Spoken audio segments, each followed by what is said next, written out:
അൽഹംദുലില്ലാ വസ്സലാത്തു വസ്സലാമു അലാ റസൂലില്ലാ വഅലാ ആലിഹി വസ്വഹ്ബിഹി അജ്മഈൻ. ഒരു രാജ്യത്തിൻ്റെ സുഖകരമായ നടത്തിപ്പും ആ രാജ്യത്തിൻ്റെ സർഗാത്മകമായ സമ്പത്തും വിഭവങ്ങളും ഉണ്ടാകണമെങ്കിൽ ആ രാജ്യത്തിൻ്റെ പൗരന്മാർ, ജനങ്ങൾ വിദ്യാഭ്യാസമുള്ളവരാകണം. വിവരദോഷികളായ ഒരു സമൂഹത്തെ വെച്ച് ഒരു രാജ്യത്തിൻ്റെ സമാധാനവും അന്തസ്സും നിലനിർത്താൻ കഴിയുകയില്ല. വിവരമാണ് മനുഷ്യൻ്റെ അടിസ്ഥാനം. വിദ്യാഭ്യാസം എന്ന് പറയുമ്പോൾ ഒന്ന് ജനറൽ വിദ്യാഭ്യാസം ഉണ്ടാകണം. ഓരോ മതവിശ്വാസികളാണെങ്കിൽ അവർ അവരുടെ മതത്തെക്കുറിച്ചുള്ള ഒരു ഗൃഹപാഠമെങ്കിലും അവർക്കുണ്ടാകണം. അപരമത വിദ്വേഷമില്ലാതിരിക്കാനും തൻ്റെ മതാചാരങ്ങൾക്കനുസരിച്ച് ജീവിക്കാനുമുള്ള ഒരാർജവം ഉണ്ടാകണമെങ്കിൽ ആ ഓരോ മതക്കാരും അവരവരുടെ മതത്തിൻ്റെ സനാതന മൂല്യങ്ങളും ആ മതത്തിലെ നിയമവ്യവസ്ഥിതികളും സാമൂഹിക വ്യവസ്ഥിതികളും സമൂഹവുമായി ഇഴകിച്ചേർന്ന് ഇതര സമുദായങ്ങളുമായി എങ്ങനെ ജീവിക്കണമെന്നുള്ളൊരു പ്രാഥമിക വിവരവും എല്ലാം ഉണ്ടായിരിക്കണം. നാം മുസ്ലിംകളോടാണ് ഇപ്പോൾ സംസാരിക്കുന്നത്. മുസ്ലിങ്ങളെ സംബന്ധിച്ച് അവർക്ക് ഇസ്ലാമിനെ സംബന്ധിച്ചുള്ള വിവരമുണ്ടാകണം. ഏത് വിദ്യാഭ്യാസവും ഉണ്ടാകണമെന്നാണ് അല്ലാഹു തആല ഖുർആനിൽ പറയുന്നത്. ഖുർആൻ വിവരമുള്ള ആളുകൾക്ക് ഹൽ യസ്തവില്ലദീന യഅലമൂന വല്ലദീന ലാ യഅലമൂൻ, വിവരവും വിദ്യാഭ്യാസവുമുള്ള ആളുകളും അതൊന്നുമില്ലാത്ത കേവലം മൂഢന്മാരായ ആളുകളും സമന്മാരാകുമോ? ഒരിക്കലുമില്ല.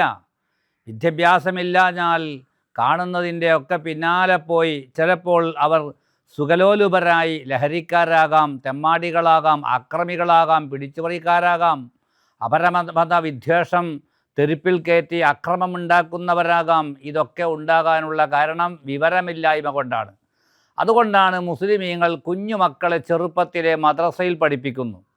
മദ്രസാ വിദ്യാഭ്യാസം എന്നത് പ്രിയപ്പെട്ട മുസ്ലിങ്ങളെ അത് വളരെ പ്രധാനമായതാണ്. കുഞ്ഞുമക്കളെയൊക്കെയും 5 വയസ്സാകുമ്പോൾ കുട്ടികളെ മദ്രസയിൽ ചേർത്തി ഇസ്ലാമിൻ്റെ ബാലപാഠങ്ങളായ അക്ഷരാഭ്യാസം നൽകുന്നു. അള്ളാഹുവിൻ്റെ കലാമായ വിശുദ്ധ ഖുർആൻ അവർക്ക് പഠിപ്പിക്കുന്നു. അവരെ സ്വന്തം ജീവിത കാര്യങ്ങളായ ഈമാൻ കാര്യങ്ങളും ഇസ്ലാം കാര്യങ്ങളും പഠിക്കുന്നു. അതോടൊപ്പം സമൂഹത്തിൽ ജീവിക്കുമ്പോൾ സാമൂഹ്യ പ്രതിബദ്ധത കാത്തു സൂക്ഷിച്ചുകൊണ്ട് മാതാപിതാക്കളോട്, ഉസ്താദന്മാർ, ഗുരുനാഥന്മാരോട്, കാരണവന്മാരോട്, ജ്യേഷ്ഠാനുജന്മാരോട്, അയൽവാസികളോട്, നാട്ടുകാരോട്, ഗവൺമെൻറ്റുകളോട് എങ്ങനെയൊക്കെ വർത്തിക്കണമെന്ന സാമൂഹിക വ്യവസ്ഥിതിയും അവർ പഠിക്കുന്നു. ഇതാണ് യഥാർത്ഥത്തിൽ നമ്മുടെ മദ്രസകളിൽ പഠിപ്പിക്കുന്നത്. കുറച്ചുകൂടി കൂടുതൽ വിദ്യാഭ്യാസം ഉണ്ടാകണം എന്നുണ്ടെങ്കിൽ രാജ്യത്ത് ധാരാളം പള്ളി ദർസുകളുണ്ട്. ഓരോ പള്ളികളിലും ദർസുകളുണ്ട്.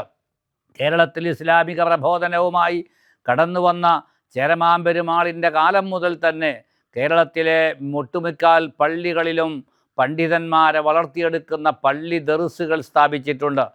പുതിയതായി ശരീഅത്ത് കോളേജുകൾ, ദഅവാ കോളേജുകൾ, ഇങ്ങനെയുള്ള വിദ്യാഭ്യാസ കലാലയങ്ങളൊക്കെ ഉണ്ട്.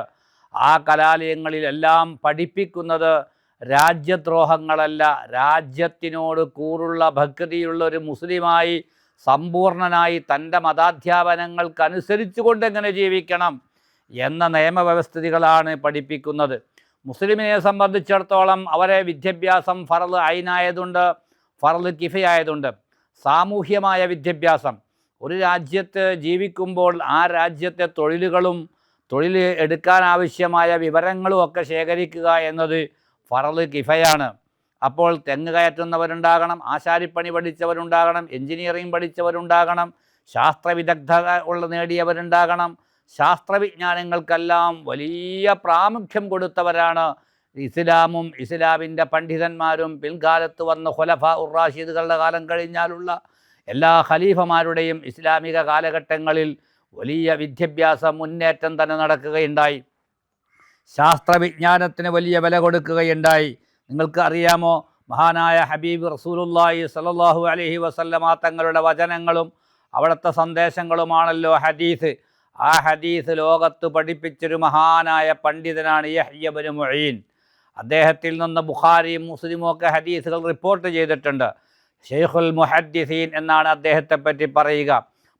അദ്ദേഹം പറയുന്നു, കത്തബത്തു ബിയദി അൽഫ അൽഫ ഹദീസിൻ, എൻ്റെ കൈകളെ കൊണ്ട് 10 ലക്ഷം ഹദീസുകൾ ഞാൻ എഴുതി ഉണ്ടാക്കിയിട്ടുണ്ട്. അദ്ദേഹത്തിൻ്റെ പിതാവായ മുഈൻ എന്നവർ അദ്ദേഹം മരിക്കുമ്പോൾ 10 ലക്ഷം ദിർഹം മകനായ യഹ്യ എന്നവർക്ക് സ്വത്തായി നൽകുകയുണ്ടായി.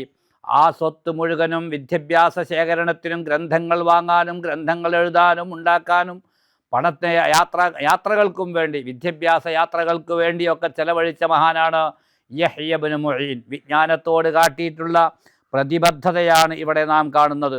നിങ്ങൾക്കറിയാമോ, പ്രിൻറ്റിംഗ് ഇല്ലാത്തൊരു കാലം മുസ്ലിം സ്പെയിനിൽ ഒരേ ഒരു അലമാരിയിൽ, ഒരേ ഒരു ബുക്ക് ഷോപ്പിൽ മാത്രം, നിങ്ങൾ ഗ്രന്ഥാലയത്തിൽ മാത്രം 4 ലക്ഷം ഗ്രന്ഥങ്ങൾ അക്കാലത്തുണ്ടായിരുന്നു. കൈകളെ കൊണ്ട് പേന മുക്കി മരം കൊണ്ട് മൂർച്ച കൂട്ടി ഉണ്ടാക്കുന്ന മരക്കഷ്ണത്തിൻ്റെയും മുളക്കഷ്ണത്തിൻ്റെയും എല്ല് കഷ്ണത്തിൻ്റെയൊക്കെ പേനകളെ കൊണ്ട് മഷിമുക്കിയിട്ട് എഴുതി എഴുതി എഴുതി വലുതാക്കി ഉണ്ടാക്കിയ ഗ്രന്ഥങ്ങളുടെ 4 ലക്ഷം കോപ്പികളാണ് ഒരേ ഒരു ഗ്രന്ഥാലയത്തിൽ സ്പെയിനിൽ ഉണ്ടായിരുന്നത്. അതൊക്കെ എന്തുകൊണ്ടാണ്? വിജ്ഞാനത്തിനോടുള്ള പ്രതിബദ്ധത കൊണ്ടാണ്. നല്ലൊരു സമൂഹം, തെറ്റുകുറ്റങ്ങളില്ലാത്ത സമൂഹത്തിൻ്റെ സൃഷ്ടിപ്പിന് വിദ്യാഭ്യാസമുണ്ടാകണം. അതുകൊണ്ട് ഓ മുസ്ലിമീങ്ങളെ, നിങ്ങൾ ഭൗതിക വിദ്യാഭ്യാസം മക്കൾക്ക് നൽകുമ്പോൾ തന്നെ അവർക്ക് ആവശ്യമായ മതവിജ്ഞാനവും കൊടുക്കണം. മതവിദ്യാഭ്യാസമില്ലാഞ്ഞാൽ ആരാണ് അള്ളാഹു നിയോഗിച്ച പ്രവാചകന്മാരാരാണ്? അള്ളാഹുവിൻ്റെ മലക്കുകൾ ആരാണ്? സ്വർഗമെന്നത് എന്താണ്? നരകമെന്താണ്?